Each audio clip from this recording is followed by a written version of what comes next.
médium. E sempre que eu falo que eu sou espírita, a pergunta que sempre me fazem é: você é médium? E a minha resposta é sempre essa: todo mundo é médium. E eu quero explicar um pouquinho aqui o porquê todo mundo é médium e como é que isso funciona. Então, no dicionário, por favor, se tiverem comentários, fique à vontade no meio da conversa, tá? Dialogar sobre isso aqui. Eu trouxe uma parte um pouco técnica também para entender como é que essa mediunidade que o dicionário chama de paranormal, que de paranormal não tem nada, né? Isso que está no dicionário. O médium é a pessoa que, segundo o espiritismo, tem a capacidade de se comunicar com os espíritos, com as pessoas que estão mortas. Pessoa que supostamente possui dons ou capacidades para perceber ações, situações ou coisas sobrenaturais. Então, bem cru, né? O dicionário traz conversar com pessoas mortas em situações e coisas sobrenaturais. De sobrenatural, a mediunidade não tem nada, porque ela é um sentido natural. É sobre isso que eu vou falar. E a gente não fala com ninguém que está morto, porque a morte não existe. No espiritismo, a gente compreende dessa forma. E aí eu fui no livro dos médiuns, que é o livro de estudo dos médiuns, de retirar esse pedacinho. O desejo natural de todo aspirante a médium é o de poder confabular com os espíritos das pessoas que lhes são queridas. Então, quando o médium começa a perceber que ele tem a comunicação com os espíritos, a primeira coisa ele quer conversar com os parentes que já foram, com as pessoas que ele gosta e tal.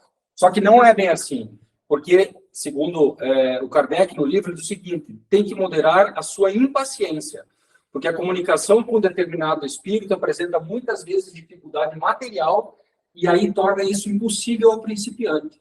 Então, lembrando que a gente tem diferentes dimensões da nossa existência física e espiritual, nem sempre a gente tem acesso e contato com os espíritos que a gente quer, né? É assim que funciona.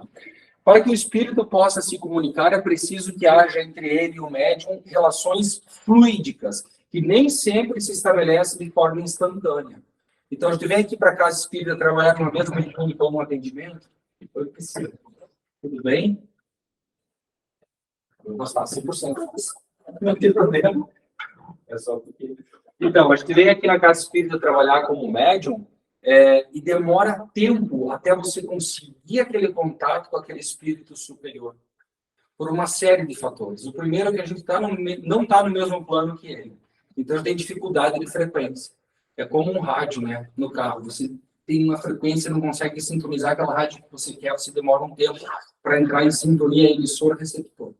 E é assim que vai funcionar com o médium. A gente tem que entrar em sintonia com o espírito. De alguma forma, o médium vai sempre estar em sintonia com espíritos. Agora, o tipo de espírito, isso vai ser determinado pelo caráter do médium. Não tem outra forma, né? Para que o espírito possa se comunicar, ter uma relação fluídica muito forte, né? Porque através da glândula pineal, que eu vou explicar na sequência, a gente tem um magnetismo muito forte em torno da gente, que é o perispírito, e esse espírito faz a conexão com os espíritos, com os seus perispíritos também. Então, esse magnetismo tem que ter uma condição fluídica similar para que a gente consiga se conectar àquele espírito. Ah, mas era meu pai e meu avô que desencarnou, tinha uma relação familiar, mas cada um tem a sua história. Então, às vezes, esse ser que desencarnou pode ser teu avô, mas ele não vai conseguir se aproximar para ter uma comunicação com você, porque ele está numa condição, de repente, depressiva, que está sendo tratado do outro lado, ou numa condição, inclusive, de mais alta luz do que a gente mesmo. E aí a gente não consegue alcançar para conversar, né? Só à medida que a faculdade se desenvolve é que o médium adquire pouco a pouco a aptidão necessária para pôr em comunicação com o espírito que vai se apresentar. Então, a mediunidade não é uma coisa linear, é como uma onda. Ela é mais, ela é menos, ela é mais e é menos, porque é uma energia fluida. E se ela é fluida, ela mexe, né? Teve um tempo que eu vinha toda terça-feira estudar, estava sempre trabalhando na mesa mediúnica, a minha mediunidade estava super desenvolvida. Eu dei uma afastada da casa, o que acontece? Diminui a mediunidade, porque é um processo orgânico, ela é fluida, né?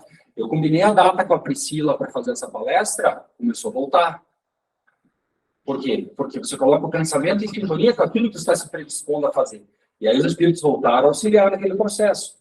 Então, por isso que a gente insiste tanto em vir, em estudar, em ler, e fazer, e praticar, porque isso vai ampliando a mediunidade. Como treinar a mediunidade? Com tudo isso, né? Porque vai funcionar da seguinte forma, né? Digamos que isso aí seja tudo, o universo nosso, né? Veja, cada um de nós mora num apartamento desse, num quadradinho desse, né? E aí nós temos comunicações acontecendo de diversas formas. Então, de repente, se eu moro nesse aqui, eu não vou conseguir conversar com esse que está aqui gritando pela janela, porque ele não vai escutar. Então, é uma forma de comunicação que não vai funcionar. Então, eu preciso de um telefone, eu preciso de um WhatsApp, alguma coisa para conversar com esse que está aqui. Eu preciso de algum mecanismo. E o médium, para se comunicar ele com outra pessoa, encarnada ou desencarnada, ele precisa de um tipo de mecanismo também. Só que esse mecanismo ele é orgânico. E quando a gente está aqui, a gente tem que lembrar que existem seres e pessoas que estão acima de nós, abaixo, ao lado, no mesmo patamar, e até muito além, que a gente pode captar ondas de outros lugares, e, enfim, a comunicação está acontecendo, a gente está misturado nesse processo. Agora, vamos imaginar assim, como é que funciona para o médium, né? Eu quero me comunicar com o espírito. Eu estou aqui. Imagine que eu tenho um telefone que eu não consigo discar para ninguém. Ele só toca. Eu só consigo atender. É assim a mediunidade. Então, o telefone toca só de lá para cá. Então, já aconteceu um atendimento, a Priscila vai lembrar, vários que me passou, de abrir a mesa, silêncio total, não tem nada, não tem ninguém. Na minha mediunidade acabou. Não, não é isso. É porque não existe nenhum merecimento ou nenhum processo de comunicação para acontecer naquele momento, ou nada nesse sentido, né? Ou até a conexão fluídica entre o médium que está ali e o espírito comunicante não está condizente com isso, tá? Então, o desenvolvimento da mediunidade ele é lento e progressivo. Ele é devagarzinho. Acho que costuma, né? O pessoal nova chega na casa espírita, fica totalmente impressionado, e já começa a correr, e acha que aquilo vai se desenvolver. Não. O estudo ele é lento para todos. Existem pessoas que já nascem com a mediunidade desenvolvida, e tem outros que vão desenvolvendo ao longo da vida. E outros que ficam com a mediunidade estagnada durante toda a sua vida, né? Então, vai variar de pessoa para pessoa. E a mediunidade ela é tão natural porque ela é só mais uma condição humana, mais um sentido humano. Eu tenho o olfato, eu tenho o tato, eu tenho a audição, a visão, o paladar e a intuição, que é a mediunidade. Todos os sentidos do ser humano, que são 6, e a partir agora dessa próxima era, o 6º sentido vai se desenvolver muito mais rápido, todos eles não são estanques. Eles vão se desenvolvendo ao longo da vida.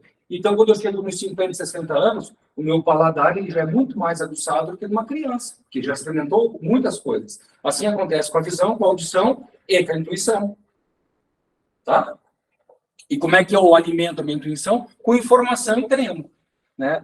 E a gente vai desenvolvendo isso ao longo de toda a vida. Todos nós desencarnamos sem conseguir desenvolver a mediunidade por completo. E no plano espiritual, a gente continua esse aprendizado.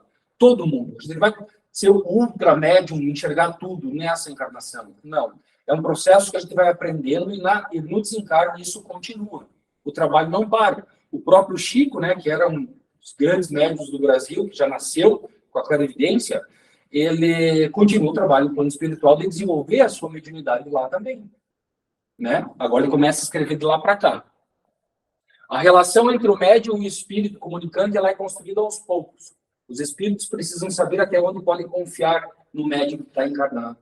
Então, precisam saber das intenções desse médium, porque espírito de luz, ele não vai querer se aproximar do médium que está cobrando por atendimento, por exemplo. Ou não vai se aproximar do médium que aqui na casa espírita fala uma coisa, mas lá fora ele age completamente diferente na sociedade.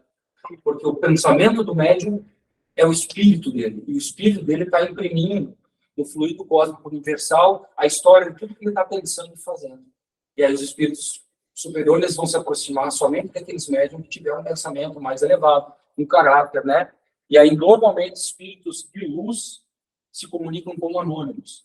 Então, gente, duvidem sempre daquela comunicação. O médium recebe a Maria não sei do quê. É fria, não é? É um espírito, ou até o obsessor que está mentindo que é aquele espírito. Porque um espírito de luz mesmo não quer se aparecer. Ele se atua como... Não tem o espírito da verdade no Evangelho, então é um espírito de muita luz que não quis, na época, colocar o nome dele ali. Então, quando um espírito fala que é fulano e tal, eu fui um rei da Inglaterra, não sei o que, duvido. Não tem. Isso não existe. Ou pode até ser, mas é um espírito inferior. Está querendo aparecer. Né? Tá? Normalmente há relações de outras vidas, ficou a foto na frente. Normalmente há relações de outras vidas entre aqueles espíritos que nos cercam. Então, a gente é acompanhado por um espírito protetor e um espírito guia quando você começa a trabalhar na casa espírita com mediunidade. São dois espíritos que acompanham a gente, eles vão trocando ao longo da nossa vida, conforme a gente vai avançando, né? Normalmente, o espírito protetor e o guia têm algum tipo de relação com a nossa vida passada, uma das vidas passadas. Foi um tipo de combinado, ou alguma situação que se assemelha nesse sentido, e aí se aproxima. Não é raro ver assim que o tataravô do fulano é o espírito guia, o protetor dele, tal, porque já alcançou um grau de sabedoria que pode estar fazendo nesse sentido. Tá? Então, a familiaridade também faz isso, né? O médium em desenvolvimento deve, as dicas, né? Eu fiz bem focado no pessoal que trabalha na casa, que pretende trabalhar e desenvolver esse processo mediúnico. Evitar saber quem é o espírito que está comunicando. Então, quando você vai abrir a mesa mediúnica, quem é o espírito que está aí, quer saber quem que é, não interessa. Porque o médium bem treinado, ele sente a energia do espírito. E ele já sabe se veio do umbral ou se veio de uma situação superior, na hora. Então, você não precisa saber quem é. Você tem que saber de onde veio, para você saber como conduzir. Evitar curiosidades sobre vidas passadas, né? Abre a frequência, uma pessoa vai querer fuçar a vida passada da pessoa. Se for necessário, a espiritualidade traz a história da vida passada para a gente conseguir desenhar algo para ajudar a pessoa. Porque se a gente tem o dom do esquecimento da vida passada, é porque isso tem um porquê. Porque não faz bem para a gente saber tudo que aprontou nas 200 encarnações que a gente já passou. Então, o esquecimento de vida passada é uma dádiva de Deus. Evitar curiosidade sobre o fenômeno, né? O espírito bate aqui, bate ali, não sei o quê, senta aí, não sei o quê. Isso não se faz. Isso se fazia na época do Kardec, na França, quando estava se desenhando o espiritismo. Por quê? Porque tinha que chamar a atenção da sociedade para algo novo que estava acontecendo. A gente já passou dessa fase. Então, agora não existe mais fenômeno. A hora que vocês tiverem a oportunidade de pegar o livro dos fluidos e estudar ele a fundo, vai perceber que tudo é muito natural. Não existe fenômeno paranormal. Ter paciência, né? Porque às vezes você não consegue. O próprio Chico, né? Quando começou a escrever Emmanuel dos Preilhos. Como é que nós vamos começar? O Emmanuel dos Preilhos, assim, começa com 30 livros. E ele chegou no 514. Enquanto encarnado aqui, né? Então tem que ter paciência, uma postura ética, humana e de caridade.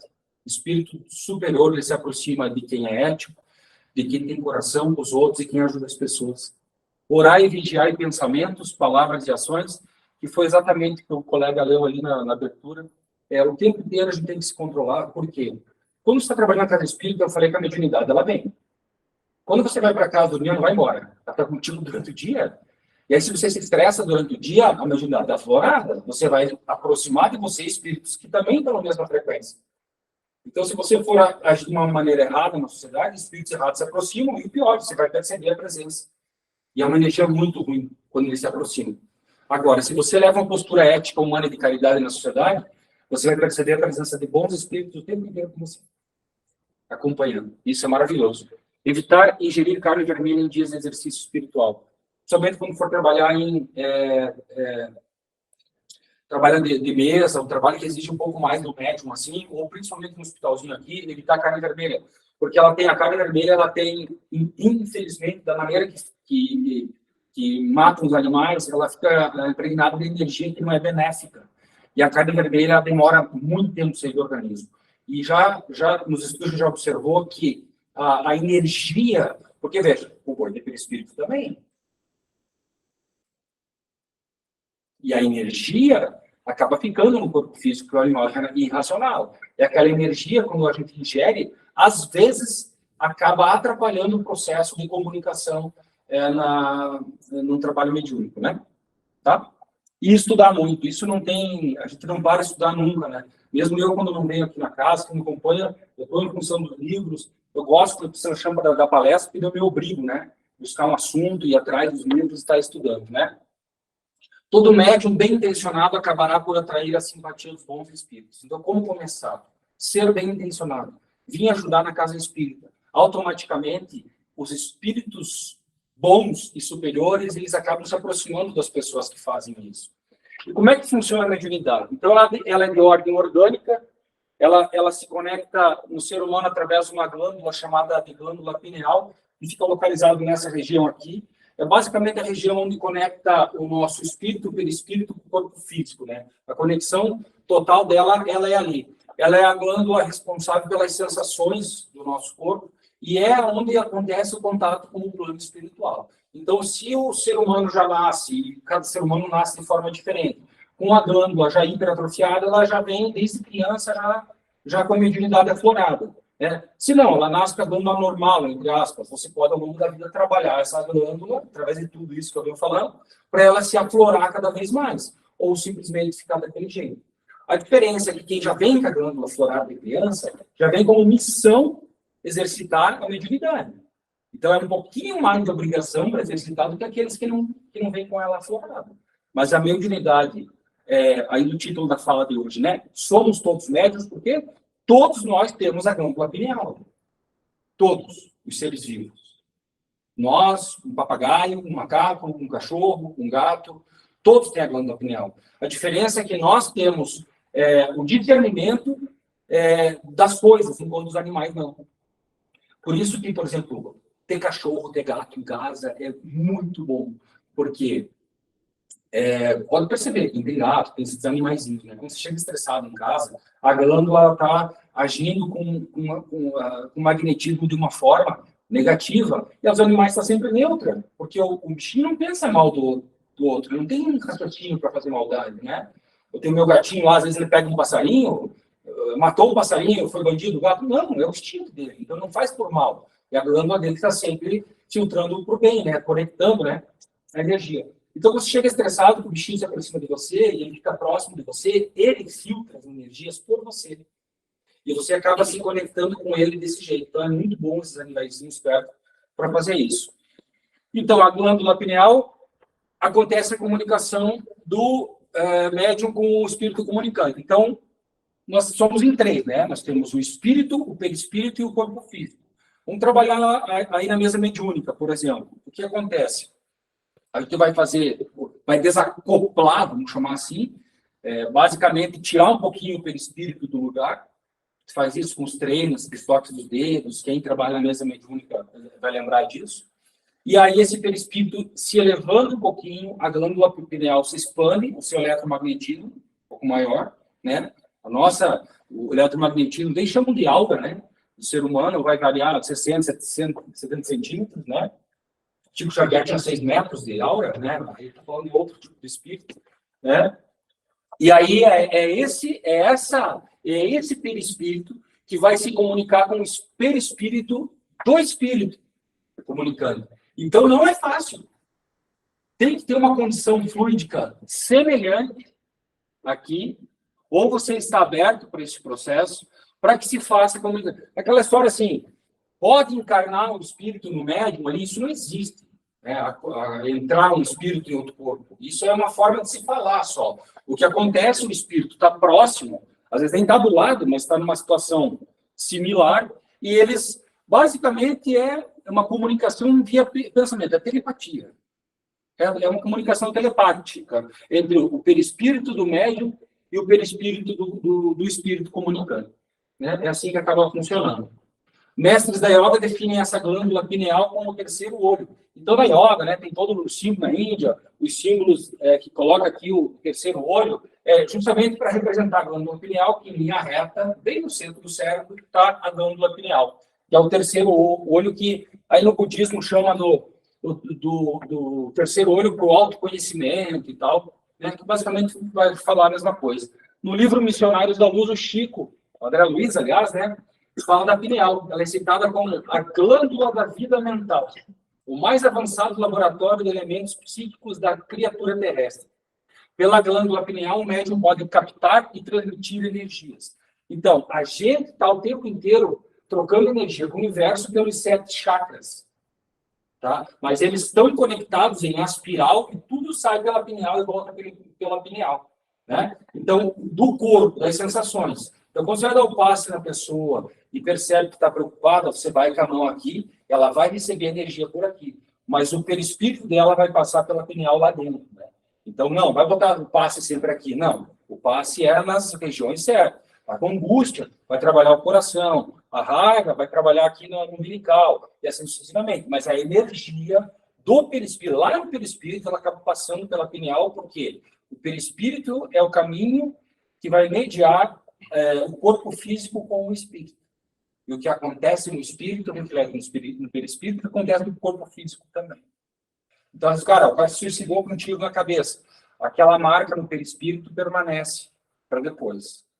O espírito, que é aquele ser que está com uma mágoa muito grande de alguém, vai refletir no corpo físico, no perispírito, que isso reflete no corpo físico. Então, o caminho de vai e vem de energia e eletromagnetismo o tempo inteiro, o ser humano. Por isso, do orar e vigiar.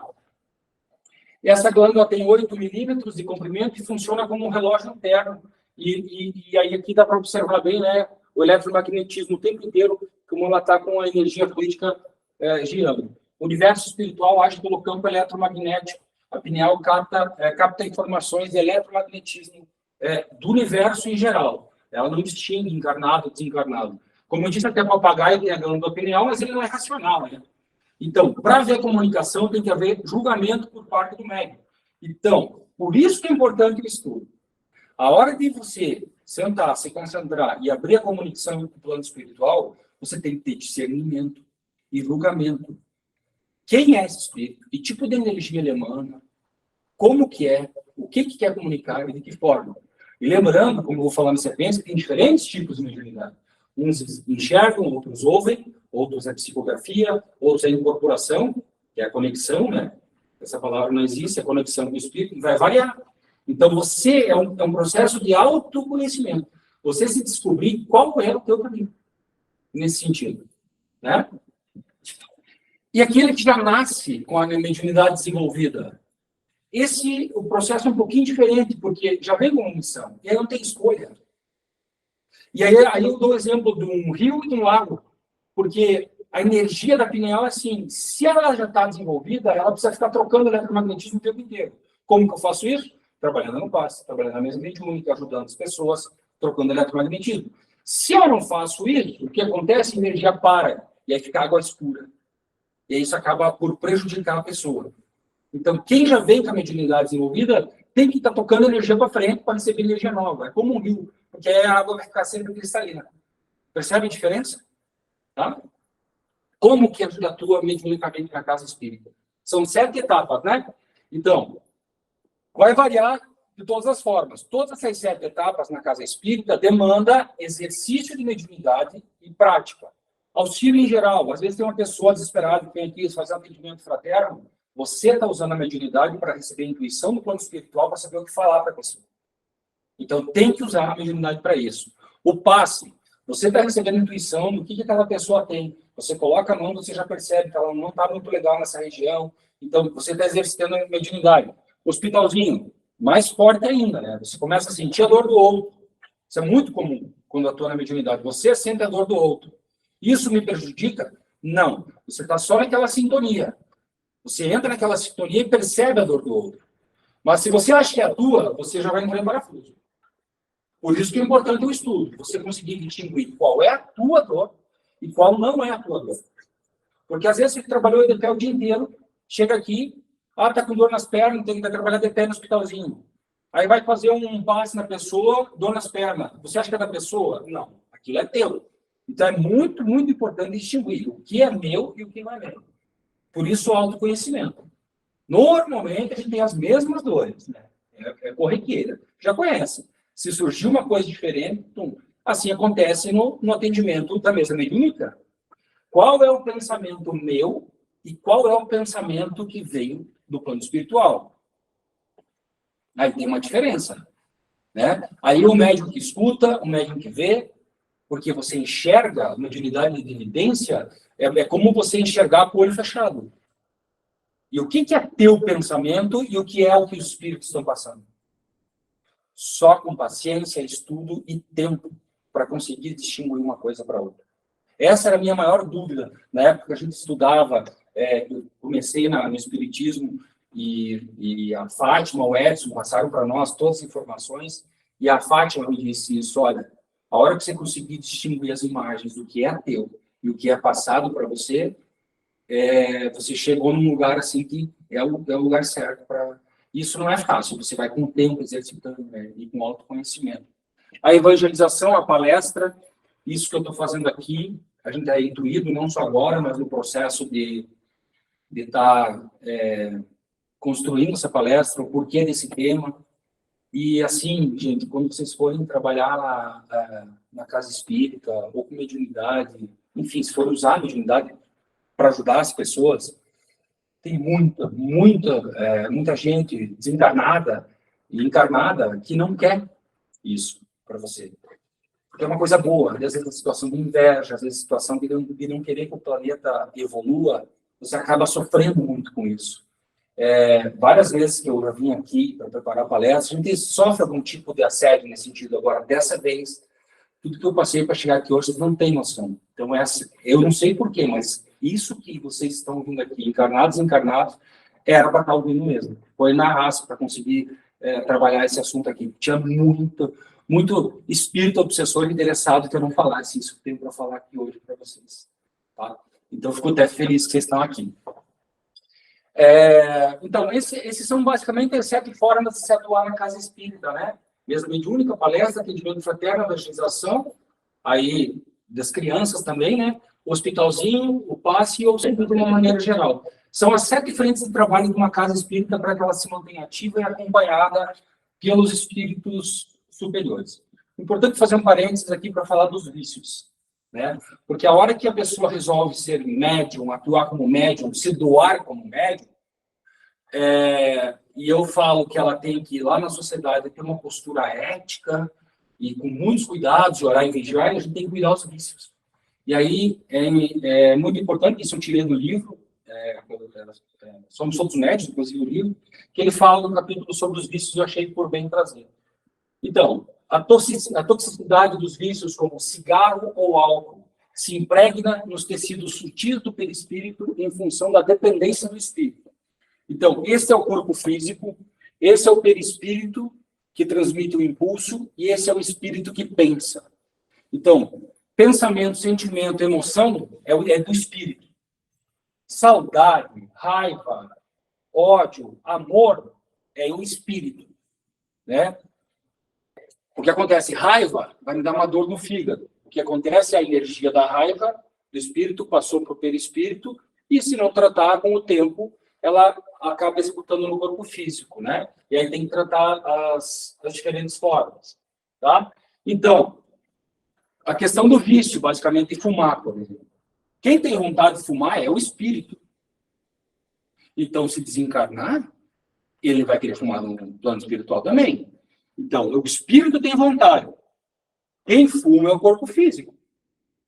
E consequência disso é no perispírito. Ou seja, tem a vontade, que é um desequilíbrio, a ação de fumar, no perispírito vai prejudicar de alguma forma, porque aquela energia vai ficar impregnada. Ou no mão, onde for. Cada pessoa vai variar. O cara diz assim, está com 80 anos, fumou a vida inteira, nunca deu nada. Tá? Só que, quando a pessoa diminui a dependência, aos poucos os agentes tóxicos impregnados do perispírito vão dando lugar à normalidade. Só que, normalmente, tem duração do tempo correspondente ao tempo do hábito que fumou na vida física. Fumou 80 anos, nunca deu nada. De repente, desencarnou de outra coisa. No plano espiritual, vai demorar mais 80 anos para diminuir a dependência do cigarro. Então, é relativo. Fumou 10 anos, você precisa de 10 anos para desinfectar o perispírito. Fumou 20 mais 20. E assim sucessivamente está no livro a questão do vício, né? Em caso de vício de drogas mais pesadas, o cérebro frequentemente embaralha as imagens entre a vida atual e as vidas passadas. Passado e presente se confundem, levando o espírito à loucura. Então, se vai usar a droga mais pesada, tendo o processo da mediunidade aflorada, em pouco tempo aquele cidadão vai entrar em colapso. Porque ele vai ter acesso à vida passada, acesso ao plano espiritual, acesso a ele, e ainda o que a droga está fazendo no organismo. Então, isso é muito sério. O espírito acaba indo à loucura. Às vezes, há várias encarnações para recuperar isso. Né? Aqui uma dica de leitura no Livro dos Espíritos, do capítulo 9. Eu não quis trazer porque fala muito sobre isso. A intervenção dos espíritos no mundo corporal. Então, no item 1, faculdade que tem os espíritos de penetrar nos nossos pensamentos. Fala que sim, os espíritos veem tudo que nós pensamos. Então, por isso, orar e vigiar, cuidar o que a gente pensa. Né? Cuida do que a gente pensa, por quê? A gente pensa, a gente fala e a gente age. Se a gente cuidar o que pensa, você corta o mal pela raiz, né? Se não pensar o mal dos outros, esse tipo de coisa. Tá? Influência oculta dos espíritos nos nossos pensamentos e atos. Ele fala que sim. Então, o espírito ele não vai pegar você pela mão ou vai encostar. Isso não existe, é coisa de filme. Tá? O que existe é o seguinte, intuição. Intuição. Olha, veio uma intuição que não é para você ir por esse caminho hoje, é por esse aqui. Pode ser um teu anjo da guarda aqui intuindo a prevenir alguma coisa que possa acontecer. É assim que os espíritos agem. Não tem outra forma. Nenhum espírito vai te empurrar, te tirar, te mexer numa coisa. Isso é tudo coisa de filme, isso não existe. Tá? Fala da convulsão também, que é um processo espiritual, porque quando um ser humano convulsiona, existe um processo espiritual por trás. Se alguém tem uma situação dessa interessante, lê o item 4 do capítulo 9. Afeição que os espíritos voltam a certas pessoas. Então, não é por acaso que é esse ou aquele espírito que se aproxima de mim. Há uma relação de vida passada, tanto com anjos guardiões, os espíritos protetores, os familiares e os simpáticos também. Sobre a questão de pressentimentos, nós podemos, médium, né, prever futuro. Os espíritos conseguem prever futuro? Em certa medida, sim e não. Como sim? Por exemplo, eu dou aula lá na universidade. Eu estou dando aula para a quinta fase. Eu prevejo que aqueles alunos em 2 anos vão se formar. Eu previ o futuro? Não. Eu estou olhando o que está desenhado naquele contexto para decifrar algo que possa vir a acontecer. Mas pode ser que um deles ali não chegue lá na formatura. E é assim que os espíritos fazem.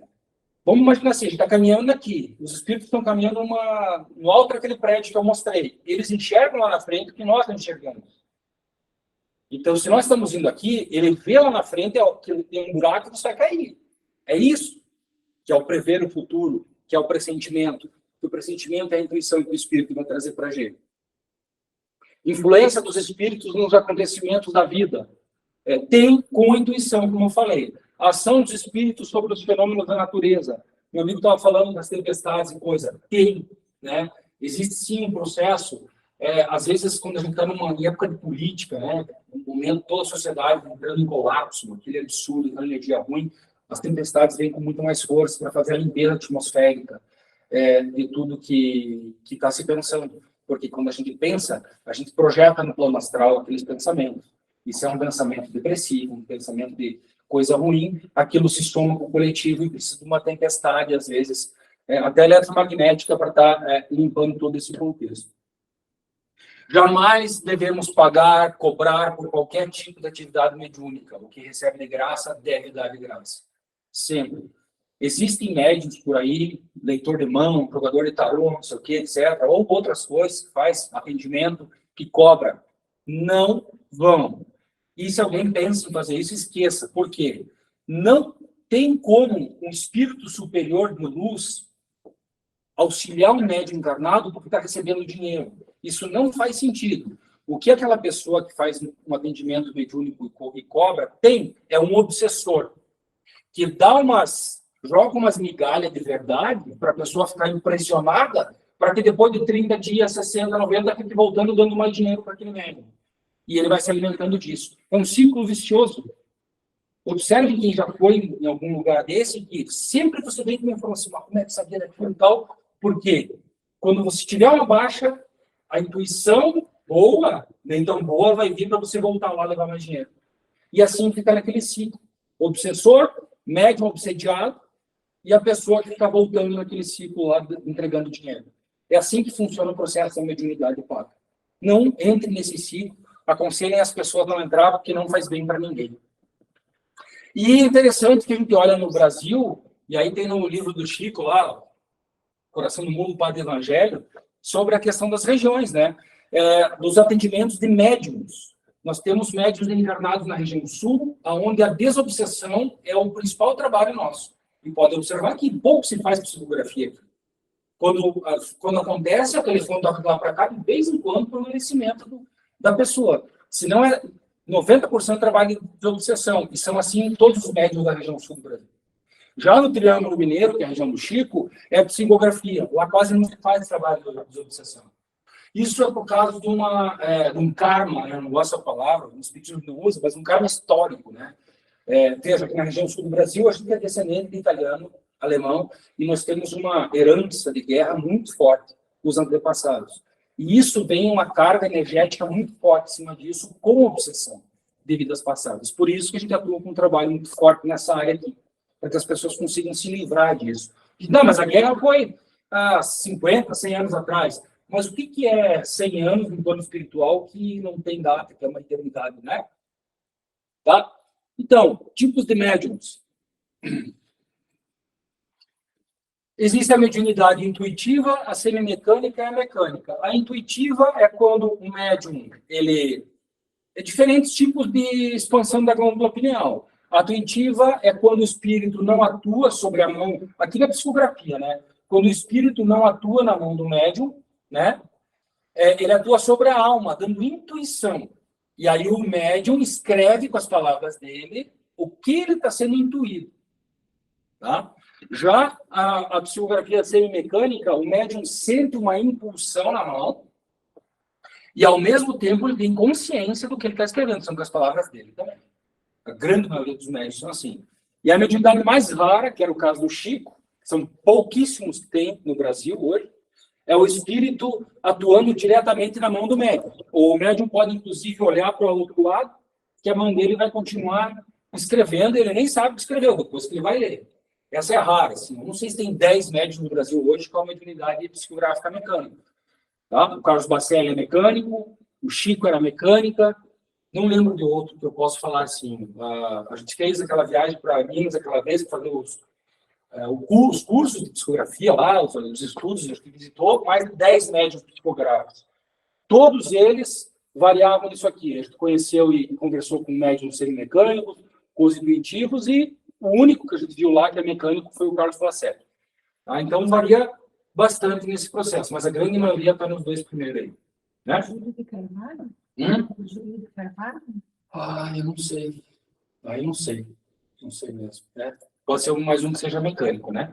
Os sensitivos são tipos de médium, né? São designados para as pessoas a sentir a presença do espírito com uma vaga impressão. Você tem a sensação que tem alguém te olhando, tem a sensação que tem alguém aqui do lado. É um tipo de mediunidade sensitiva, né? Um bom espírito sempre causa uma sensação agradável. Às vezes está sozinho em casa, tal, de repente uma sensação de felicidade, você não sabe como perceber que isso veio. É a presença do espírito bom perto de você, né? Já quando você está na mesma situação e sente uma coisa muito ruim, um espírito desagradável que se aproxima de você. Tá? É muito, muito importante que não dê atenção para isso fora da casa espírita. Isso também eu aprendi aqui dentro. Lá na minha casa não é lugar, no meu trabalho não é lugar, é aqui. É hoje, aqui que eu estou falando disso, e lá fora não vou falar. Tá? Porque tem lugar, e tem hora, e tem vida. Porque a hora que você começa a atuar na casa espírita, começa a ampliar a mediunidade, e se você não cuidar, assim, ó, aí você está atendendo na rua, está em casa, está vendo espírito para cá, não dá. Então, assim, você corre, você bloqueia. Eu chego aí na casa espírita, aqui eu abro a frequência. Aqui eu estou à disposição disso. A hora que eu sair daquela porta e entrar no meu carro, acabou. A contato zero. Claro que acontece. Claro que acontece. E é isso que eu estou falando aqui. Eu estou em casa, eu estou no trabalho, até dando aula e coisa, você acaba observando, você vê, tem a sensação e tal, mas na hora, muda a frequência. Corta. Porque o espírito percebe que você dá atenção e ainda aproxima. Então, você corta aquilo. Cortar aquela frequência. E conduzir que, ó, no lugar de fazer isso. Quando a gente faz evangelho no ar lá em casa, a Clarinha dela sabe, sempre diz assim, que faça proteção para a nossa casa, que nenhuma energia consiga perniciosa permanecer nesse local, tal, porque não é local para isso. A minha casa vai morar. A casa espírita vai me ajudar as pessoas através da minha mediunidade. Então, cuidem disso, e aí a questão da disciplina do médium, né? Tá? Na questão 471, Kardec pergunta: quando experimentamos uma sensação de angústia, de ansiedade indefinível, ou de uma íntima satisfação, sem que reconheçamos a causa, devemos atribuí-la unicamente a uma disposição física? Os espíritos respondem: é quase sempre efeito das comunicações em que inconscientemente entrais com os espíritos, ou daquelas tivesses durante o sono. Então, é o que eu falei, né? Se tem uma sensação, às vezes é um espírito. Tá? Médium auditivo é um outro tipo de médium, ouvem a voz dos espíritos, é como se fosse uma voz interior, não é como a minha voz falando aqui, é como se fosse a voz interior. Médium auditivo pode, assim, entrar em conversação com os espíritos, sem falar, assim como o médium da evidência, ele vê do olho fechado, o médium da audição, ele conversa com o espírito sem falar. É a telepatia, né? Quando tem o hábito de se comunicarem com certos espíritos, eles o reconhecem imediatamente pela natureza da voz. Então, normalmente, eu vou trabalhar sempre na Casa Espírita Amor e Caridade aqui em Catanduva, normalmente são os mesmos espíritos que vêm atuar aqui, não varia. Tem uma equipe espiritual, que faz anos que é a mesma, que ajuda aqui e que auxilia aqui. E os médios que aqui estão sempre vão percebendo que é sempre o mesmo espírito, e acaba criando uma relação de amizade muito natural e muito benéfica, né? Porque os fluidos começam a se aproximar e conseguem fazer grandes coisas juntos.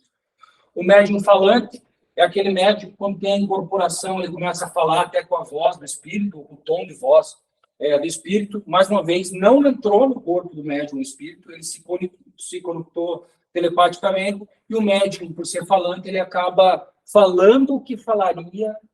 É como se fosse um espelho. O espírito está falando lá e o médium está repetindo aqui. Tá? Neles, o espírito age sobre os órgãos da palavra, né? Como age sobre a mão daqueles que escrevem.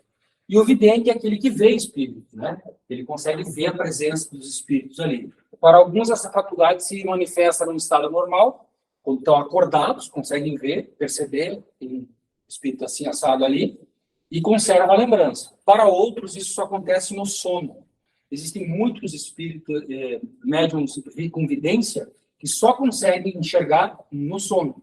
Por quê? Porque é o momento em que o perispírito sai um pouquinho do corpo físico de forma natural, em função do desdobramento de sono. A gente faz a mesma coisa na casa espírita, quando vai desdobrar os médios para trabalhar, só que de uma maneira consciente e acordada. Né? E às vezes no dia a dia, o vidente não vê, mas no estado sonambúlico, né, que é o médium sonambúlico, o sonambulismo é um tipo de mediunidade. Basicamente, é o espírito arrastando o corpo físico. Acontece que o perispírito se afasta do corpo físico, o espírito quer andar, o corpo está parado e ele leva de arrasto o corpo. Então, o perispírito está um pouquinho mais fora do corpo, né? E aí o corpo vai indo atrás. É isso que acaba acontecendo com os sonâmbulos, né? E a alma que vê e percebe além dos sentidos. O médium curador consiste no dom que certas pessoas possuem de curar pelo simples contato, né? Pelo olhar, ou até mesmo por um gesto, sem ajuda de remédio. Veja, o sopro de uma mãe na ferida de um filho. Isso cura, porque o fluido de amor de mãe para filho, de pai para filho, é o amor mais puro que existe. Então, quando uma criança, um filho nosso, não está bem em casa, a gente pode e deve fazer um passe em casa, nessa criança. Porque a energia de amor de pai e mãe, ela é tão pura que ela acaba curando. E aí, que a gente, falando dos médiuns curadores, gente, aquela senhorinha que botava o copo na cabeça para tirar o sol, é isso. Funciona, funciona. Ela está trabalhando com aquele copo.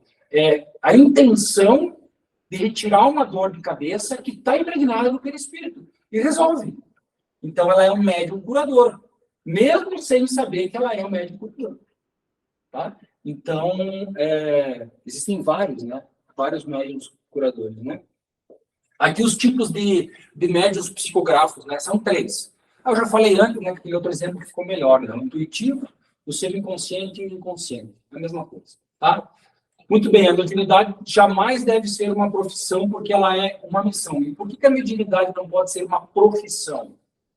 Porque ela é um dom estável e variável. Você não pode confiar nela, que você vai ver ela hoje. Eu sou professor. Eu vou dar aula segunda-feira. Já pensou se eu não soubesse, eu vou ter voz ou não segunda-feira? Eu não podia ser professor. Eu chego lá e não consigo dar aula. E aí? Assim é a mediunidade. Não pode ser uma profissão. Porque na terça você tem, na quarta não tem. E daí? Aí tu marcou um atendimento na quarta e não funciona a mediunidade. Então não pode ser profissão. Lembra que ela é fluida, ela vai e vem. Então ela é variável. A mediunidade também não é uma arte, nem uma habilidade, ela é um dom. Ela é um sentido humano que conecta ao mundo espiritual. E ela só faz sentido com a comunicação com os espíritos. Senão a mediunidade não faz sentido. A mediunidade é um meio de comunicar. Não existe um único médium no mundo que possa garantir a obtenção de uma manifestação espírita em determinado momento. Esses programas de TV, né? Os caras que são médiums vão atender celebridade, já viram aquele absurdo? Não tem como isso acontecer. Tem um médium lá no Los Angeles, médico da celebridade, vai na casa da celebridade. Você está lá, uma vela, não sei o quê, e não tem. Isso, porque nem sei, o telefone toca só de lá para cá. Como é que o cara vai marcar hora e dia para atender aquela pessoa e vai garantir que ela vai conversar com o pai dela que já desencarnou? Não dá, não funciona. Tá? Explorar a mediunidade é explorar algo sobre o qual não se tem domínio. Então, a gente vai treinando ela, mas você não tem domínio. Às vezes, até em casa, assim, já aconteceu. Eu psicografar em casa depois do evangelho no lar. Porque veio de lá para cá, você tem que fazer. Tá? Então, a nossa mediunidade, ela não é profissão. Ela é missão. E aí, a gente pode usar a mediunidade no dia a dia? Pode. Se for com sabedoria para ajudar os outros, pode. Dicas de mediunidade, né? Seja o mais discreto possível, né? Eles que saem falando, sou médium, não sei o quê.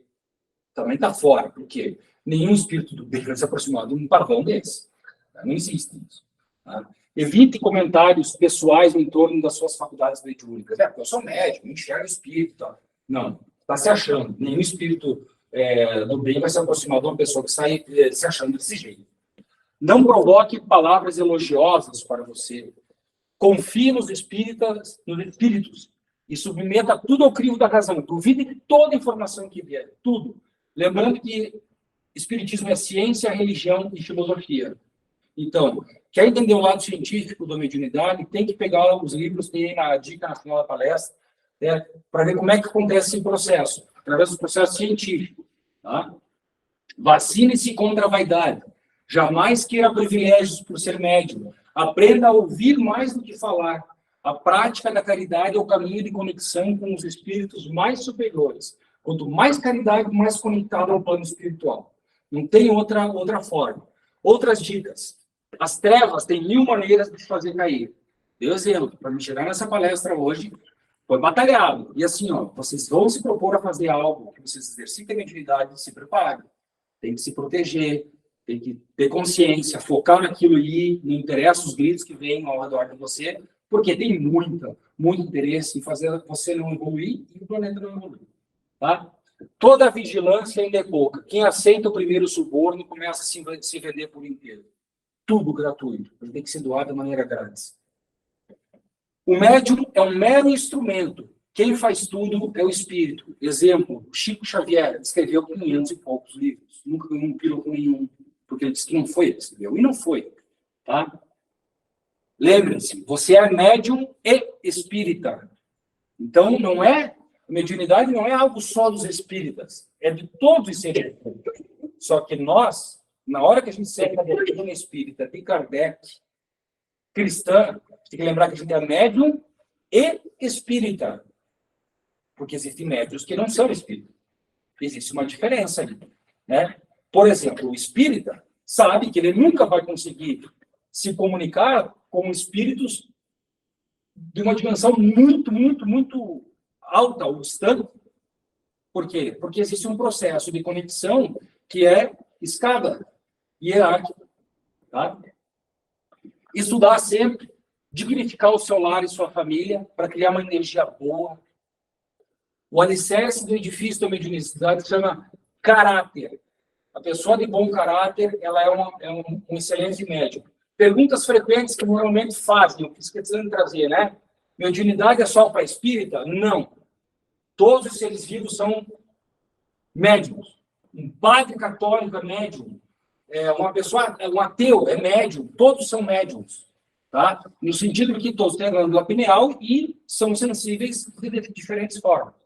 A mediunidade pode me deixar doente? Não. O que acontece é aquela história do rio e do lago. Se tem uma mediunidade já aflorada e não exercita, você aos poucos vai gerando um acúmulo de energia negativa que em um determinado momento da vida você vai ter que extinguir e ter que passar para frente. Tá? O espírito encarna no médium, não tem como isso acontecer. Já expliquei também, né? Isso é história de filme. Né? O pessoal diz assim, quem fuma está se matando aos poucos. Né? É tratado como suicida no plano espiritual? Não.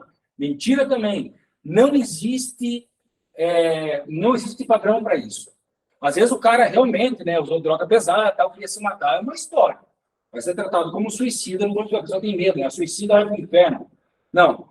É o próprio pensamento, o próprio espírito que transforma a vida no inferno. Né? Então, existem tipos de suicídio. Eu já vi casos, por exemplo, de suicídio, né, mesmo, sem ser esse induzido por vícios e tal, e que nem assim a pessoa não foi levada para um grau, que ela foi tratada como doente. Ela estava numa depressão tão profunda que ela não tinha nem noção, às vezes, de que aquilo estava muito mal para ela.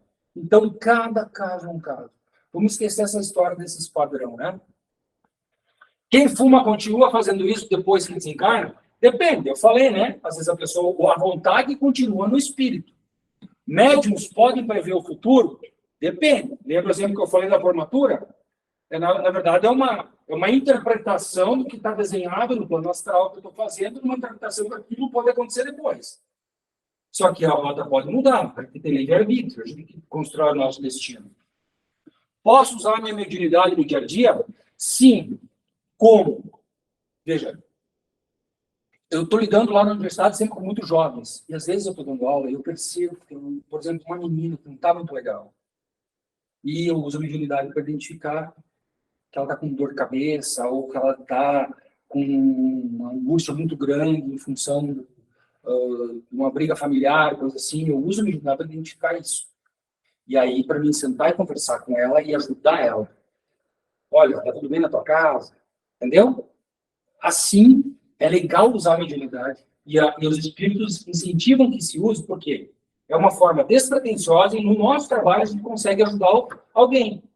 Agora, usar a mediunidade para ter benefício próprio, material, esquece. Uma hora você vai dar um tiro no pé. Porque o espírito que vai dar a intuição daquilo é um espírito negativo que está querendo ver você cair.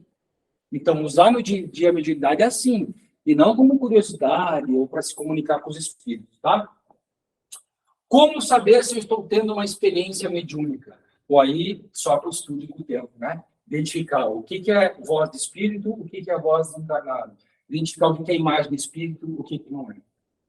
Bom, dica de livros, tá? Vou tirar as fotos dos livros que eu usei para estar falando isso aí, que é os livros os últimos que eu dei uma olhada sobre estudo de mediunidade. O livro dos médiuns é o principal. No livro dos espíritos tem várias questões. Esses Somos Todos Médiuns do Bacelli. Tem muito conteúdo que tirei e botei aí. Muito bacana. Para quem está começando, tem o do Bacelli também, Ao Médium Principiante. Muito interessante esse livro. Esse aqui é um livro difícil de achar, mas se conseguirem, comprem. Tá? Que é um livro dos fluidos. Para todas as áreas, aquelas 7 áreas da casa espírita. Todo mundo que trabalha na casa espírita tem que ter esse livro de cabeceira, porque ele vai, inclusive, trazer a fórmula química do perispírito, uma série de situações, ele traz e resolve isso aí, tá? Um livro bacana que eu vi recentemente, que gostei muito, é a história do Kardec, que depois virou filme, mas o livro sempre muito mais completo. Eu digo para quem trabalha com mediunidade ler, porque o Kardec não era médico, somos todos médicos. Ele não nasceu com a mediunidade aflorada. Pelo contrário, ele não acreditava. E aí ele foi, como cientista e professor estudioso, investigar os fenômenos. E ele percebeu que era tão real e tão natural que começou a desenvolver a mediunidade de tal forma. Tanto é que não foi através da mediunidade dele que ele escreveu as obras. Ele utilizava pessoas, tinha as irmãs lá, você sabe da história, pessoas para escrever as obras, porque ele não tinha mediunidade aflorada. E ele conta, o Marcelo Souto Maior conta a história dele no livro. O nosso querido Evangelho, e tem o livro Nos Domínios da Mediunidade do Chico, que também fala sobre todos esses assuntos aí. E, por fim, a frase que eu deixo é: o médium que mais recebe é aquele que mais doa. A hora que a gente se entrega para a causa, coisas boas, naturais acabam acontecendo para a gente. Vocês querem falar alguma coisa? Acho que eu passei muito do tempo, não. Não. Estou dentro da minha hora. Tem alguma dúvida? Querem conversar? Encerra. Eu acho que é uma palestra que todos os trabalhadores, principalmente, teriam que ter ouvido. Uhum. Com certeza. Foi muito bom porque em tão pouco tempo tu reuniu. Nossa, eu li muitos livros que depois aí foi novo para mim, assim, muito interessante mesmo. E é bacana que a mediunidade faz você se autoconhecer, te obriga a isso. Porque não parece, mas é difícil a gente olhar para dentro e perceber o que você é, para que você está aqui. E a hora que você começa a desenvolver a mediunidade, você começa a perceber isso. Sabe? E você começa a ver a história tão linda que você vê aqui acontecer. E aí, assim, você começa a perceber que às vezes aquele teu problema que você tem é tão pequenininho perto de tudo aquilo de uma existência. Então, para mim, a mediunidade só trouxe coisa boa até hoje. Assim. Só E a responsabilidade que é, né? O quanto que é bonito, mas o quanto, teoricamente, é difícil você se manter orando, vigiando, principalmente pensamentos e ações, né? Você falou a questão dos vícios, é uma coisa, assim, muito à tona, principalmente o vício do álcool, né? Não sei, chega a ser o vício, mas todo mundo tem o costume de beber, enfim, eu, principalmente, assim, quando eu comecei a estudar, era uma pessoa que bebia, não todo dia, mas, enfim, frequentemente, e a gente vê que acaba aflorando certos ambientes, enfim, companhias, tu se aproxima ou similar. Exatamente. É tudo muito interessante. Então, tá, obrigado, tá, gente? Eu vou encerrar, o Paulinho ele tem aula agora, daí tá explorado. Mas, enfim, vamos nos concentrando, agradecendo a essa aula que nós tivemos aqui, hoje a maioria, todos os trabalhadores da casa, com certeza veio engrandecer o nosso conhecimento, aos amigos desencarnados que também estão presentes hoje. Com a oração da Ave Maria, vamos encerrando a nossa palestra de hoje, pedindo a proteção das pessoas que vão pegar a estrada agora, depois da nossa reunião, nós que vamos voltar para casa, seus lares sejam abençoados. Ave Maria, cheia de graça, o Senhor é convosco, bendita sois vós entre as mulheres, bendito é o fruto do vosso ventre. Santa Maria, Mãe de Jesus, rogai por nós, pecadores, agora e na hora do nosso desencarne. E assim seja. Paulinho, muito obrigado. Obrigado a vocês. Se a gente licença, eu tenho que dar uma nova. Você falou que gosta quando a Priscila escala e ela gosta de escalar você. Dentro dos